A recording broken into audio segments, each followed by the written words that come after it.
जय हिंद मेरे प्यारे भाइयों। आप सभी एसएससी जीडी 26,146 पद के लिए फॉर्म भरा है आपने। और अभी तो फॉर्म की तिथि स्टार्ट हुई है। काफ़ी ज़्यादा अभ्यर्थी सवाल कर रहे थे डॉक्यूमेंट का क्या क्या रिक्वायरमेंट होगा, क्या क्या रिक्वायरमेंट होगी, किस तरीके से ईडब्ल्यूएस बनवाना है केंद्र सरकार का, ओबीसी केंद्र सरकार का होना चाहिए, एससी एसटी कैसा होगा, सिग्नेचर किस तरीके से करेंगे, आधार कार्ड में क्या होना चाहिए, सभी जानकारी डॉक्यूमेंट के लिए। क्योंकि डॉक्यूमेंट वेरिफिकेशन में आपको भगा दिया जाएगा, अगर एरर होगा तो आपको बाहर कर दिया जाएगा। साथियों, इससे पहले कि हम वीडियो पे बढ़ें, आपको एक महत्वपूर्ण जानकारी इस वीडियो के माध्यम से देना चाहता हूं।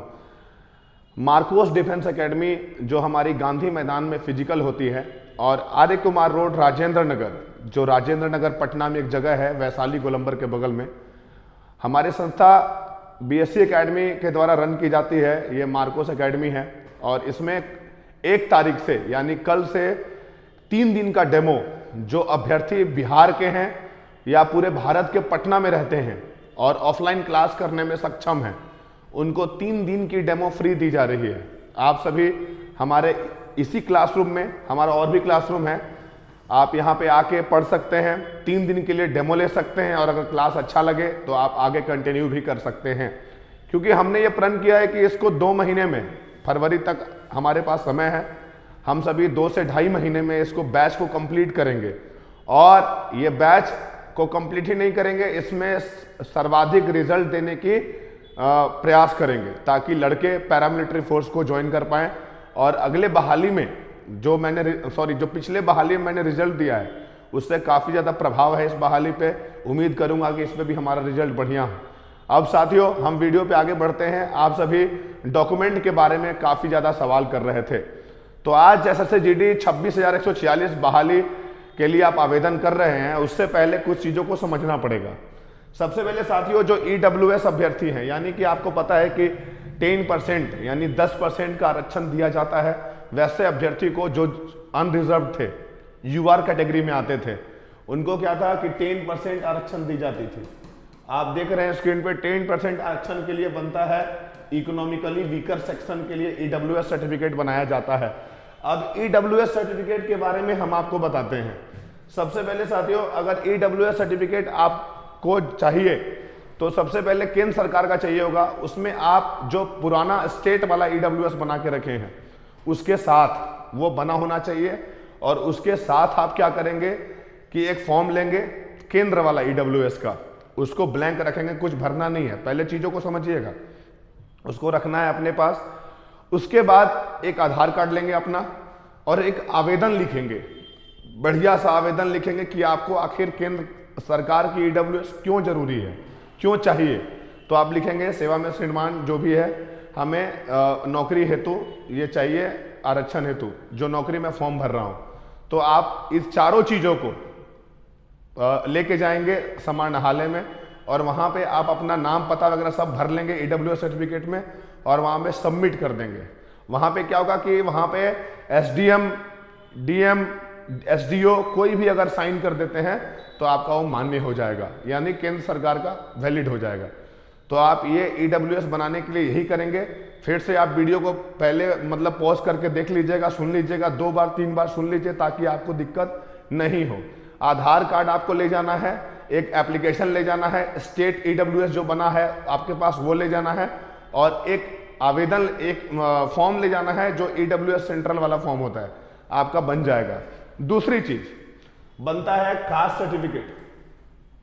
कास्ट सर्टिफिकेट आप देख पा रहे हैं स्क्रीन पे, ये कास्ट सर्टिफिकेट है। ये बनता है ओबीसी,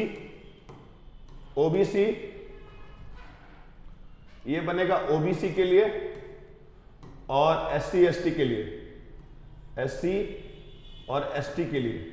देख रहे हैं आप, कास्ट सर्टिफिकेट एससी एसटी के लिए बनता है, और ओबीसी ये ओनली बिहार में होता है कि ओबीसी ईबीसी, लेकिन केंद्र सरकार में ओनली ओबीसी होता है। ठीक है। अब ओबीसी बनाने के लिए केंद्र सरकार का क्या करना होगा, तो सेम प्रोसेस है। स्टेट का ओबीसी बना होगा कास्ट सर्टिफिकेट आपके पास, उसको आप क्या करेंगे कि उसको रखेंगे, एक एप्लीकेशन लिखेंगे, आधार कार्ड को रखेंगे, और एक ओबीसी जो केंद्र सरकार का फॉर्म आता है उसको आप आधा भर के, जहां अधिकारी सिग्नेचर होगा वहां नहीं करना है, बाद बाकी आपका नाम पता, आपकी डिटेल जो है वो आप उसको भर के और उसको जाके समाहरणालय में एसडीओ के पास, एसडीएम के पास, जो भी नियर बाई कार्यालय है वहां जाके देंगे। ब्लॉक से भी हो जाएगा, ऐसा नहीं है, प्रखंड से भी हो जाएगा, ऐसा नहीं है कि प्रखंड से ब्लॉक से नहीं होगा, वहां से भी हो जाएगा, लेकिन ज्यादा बेटर रहेगा समाहरणालय में जाए वहां से बनवा ले, ये आपकी परेशानी दूर हो जाएगी। एससी एसटी का क्या है कि जो राज्य का होता है वो हर जगह मान्य होता है। किसी किसी राज्य में सेंट्रल लेवल का एससी एसटी चाहिए तो वो अभ्यर्थी बना लेंगे, जिस राज्य से होंगे उनको पता होगा वो बनवा लेंगे, लेकिन बिहार राज्य के लिए जो एससी एसटी है वो स्टेट वाला मान्य होगा एसएससी जीडी में, ध्यान रखिएगा। अब क्या है कि साथियों इसके बाद चलते हैं, इसके बाद क्या है कि 10th का सर्टिफिकेट। अब ध्यान रखिएगा, इससे पहले 10th का सर्टिफिकेट होने से पहले आपको एक चीज ध्यान देना होगा, आपको डोमिसाइल मांगा जाएगा, डोमिसाइल। अब डोमिसाइल जो मांगा जाएगा आपसे, वो डोमिसाइल उसी राज्य का होना चाहिए जिस राज्य का स्थायी पता होगा। स्थायी पता कहां पता चलेगा? 10th के सर्टिफिकेट में। आपका स्थायी पता कहां से वो मैच करेंगे? 10th के सर्टिफिकेट से। आपका जो भी मैच किया जाएगा वो 10th के सर्टिफिकेट से मैच किया जाएगा।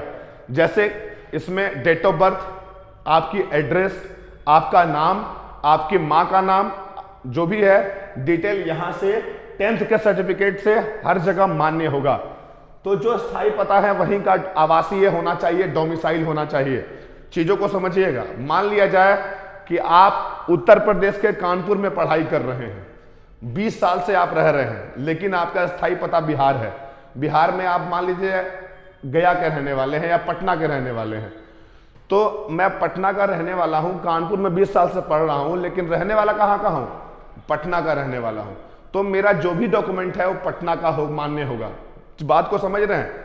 ऐसा नहीं है कि 20 साल से आप वहां हैं तो वहां आपका स्थायी पता नहीं होगा, स्थायी पता पटना का होगा। तो आप डोमिसाइल जिस राज्य का बनाएंगे उसी राज्य का कट ऑफ से आपका सिलेक्शन होगा, ये भी ध्यान रखना है। अगर आप बिहार का आवासीय बना रहे हैं तो बिहार का ही जो कट ऑफ जाएगा उसमें ही आपका सिलेक्शन होगा, ना कि झारखंड के कट ऑफ से आपका सिलेक्शन होगा। यह ध्यान देने वाली बात है। उसके बाद साथियों डोमिसाइल आप बनवा लेंगे, जिस राज्य का स्थायी पता होगा उसी राज्य का आपका आवासीय चाहिए। चीजों को समझ रहे होंगे। अब 10th के सर्टिफिकेट आपका होना चाहिए, माइग्रेशन प्रोविजनल रजिस्ट्रेशन जो भी मिलता है वो आपका होना चाहिए, मैट्रिक का। एकदम साफ सुथरा शब्दों में समझ जाइए। और उसके बाद क्या होगा कि साथियों इसमें आधार कार्ड चाहिए, आधार कार्ड। अब आधार कार्ड जो चाहिए तो आधार कार्ड में ध्यान देने वाली बात यह है कि आपका अगर 10th के सर्टिफिकेट में जिस तरीके से जो भी डेट ऑफ बर्थ है, जो भी मां का नाम है, जिस तरीके से एड्रेस है, एज इट इज आपका आधार कार्ड में होना चाहिए। Same to same Aadhaar card में वही चीज होना चाहिए। चीजों को आप समझ रहे होंगे। अगर आधार कार्ड में वैसा नहीं है तो आपको बाद में डॉक्यूमेंट वेरिफिकेशन में दिक्कत हो सकता है। आप इसको सुधार करवा लें, अभी ही करवा लें तो ज्यादा बेटर होगा। और साथियों आप जब जाते हैं अपना सिग्नेचर देते हैं फॉर्म भरते टाइम, तो जो आप सिग्नेचर, कभी क्या होता है कि मान लो किसी का नाम आयुष है सपोज करो, या किसी लड़की का नाम प्रियंका है, कोई लड़का आयुष नाम लिखता है, ठीक है, ठीक है, आयुष ऐसे कर दिया साइन कुमार, ठीक है।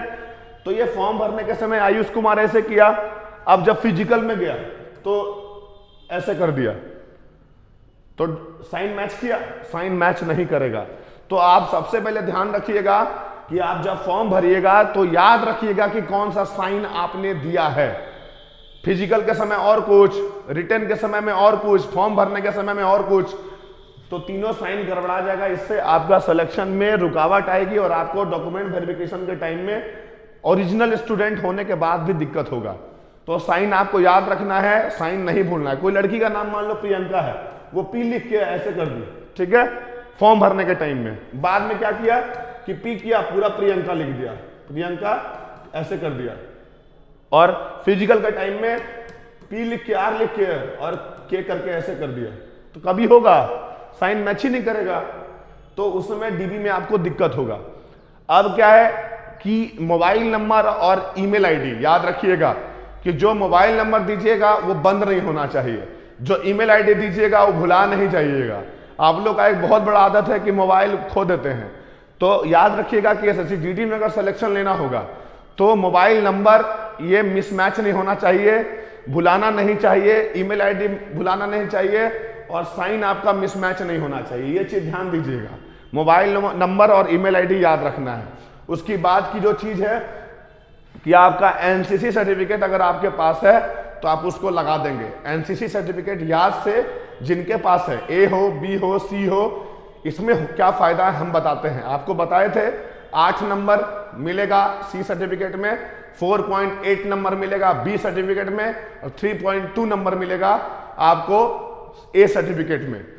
ये लगाने से आपको यही फायदा है और सिलेक्शन में 8 नंबर बढ़ जाएगा। तो जो भी अभ्यर्थी एनसीसी वाले हैं वो एनसीसी को ध्यान से लगा देना है।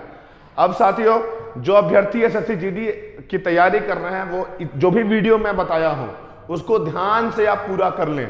और जो भी लड़के अगर तैयारी करना चाहते हैं तो 1 तारीख वाले बैच को आके डेमो लें 3 दिन और अच्छे तरीके से चीजों को समझें। आपकी सिलेक्शन तय है, आपका चयन होना तय है। जय हिंद, जय भारत, इनकलाब जिंदाबाद, भारत माता की जय।